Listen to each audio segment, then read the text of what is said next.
Penguin presents A Political History of the World, 3,000 Years of War and Peace, by Jonathan Holslag. Read by Roy McMillan.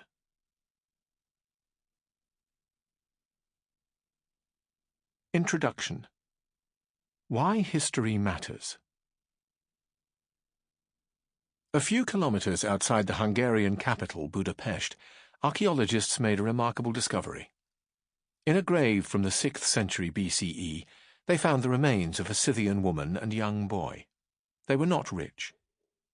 Still, their relatives had dressed them in fine clothes and laid them to rest in a tender embrace. Mother and son were victims of war, one of the many conflicts that the Scythian tribes fought with each other. Staring at them, I started wondering. How was it possible that these people could show so much love and care for their kin, yet repeatedly stumble from one bout of carnage to another? How is it possible today for countries to continue to arm themselves to the teeth, for wars still to tear apart so many loving families, and for diplomacy to fail so miserably to prevent military rivalry? Why has a planet that has always yearned for peace never managed to preserve it? Peace and war, the famous American statesman Henry Kissinger noted, are the core business of world politics. Even if the international agenda has been broadened by environmental issues and matters as trivial as the curve of bananas, it is still diplomacy that bears an enormous responsibility when situations of great peril arise. This explains why diplomacy has remained such a weighty business, mystical almost, dignified by protocol and shrouded in secrecy. It also explains why young people remain attracted to it. Each year, numerous graduates compete in demanding entrance exams all over the world to join the corps diplomatique.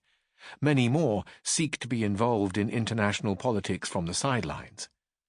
I have written this book mostly for them, for the men and women that aspire to study, report, or shape world politics, whether as politicians, diplomats, military officers, professors, or journalists. World politics is again poised precariously at a tipping point. At one end of the balance sits a large crowd of cosmopolitans, the airborne elite that hops from one city to another and considers the success of diplomacy to be measured by the number of dialogues established or the flocks of cameramen present at international conferences. It insists that the bloody history of great power politics has ended and that major wars have become much less likely. Competition, such reasoning continues, is much less likely to spark major wars because of economic interdependence. This opinion was particularly dominant in politics after the collapse of the Soviet Union in 1991. In Europe, which has aspired to lead by example rather than by force, in China, which has designed the doctrine of peaceful rise, and in the United States of America, where conservatives and progressives alike have championed a foreign policy premised on liberal values. At the other end sit the many who believe that the free and open world has not benefited them, that globalization is responsible for economic turbulence, and that both migrants and multinationals are a threat.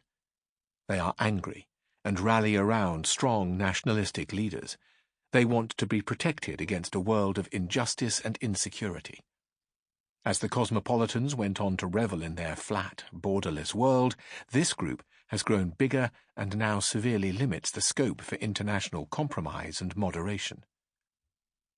This shift comes at a moment when the global levels of military spending are once again higher than during the darkest hours of the Cold War. The number of armed conflicts is also growing, and other international disputes have become tenser. It is in this confusing world that a new generation has to chart its way and develop the wisdom to make the important decisions that face it. These leaders of tomorrow should be guided by good understanding of the people's well-being, of economics, of ethics, and of history.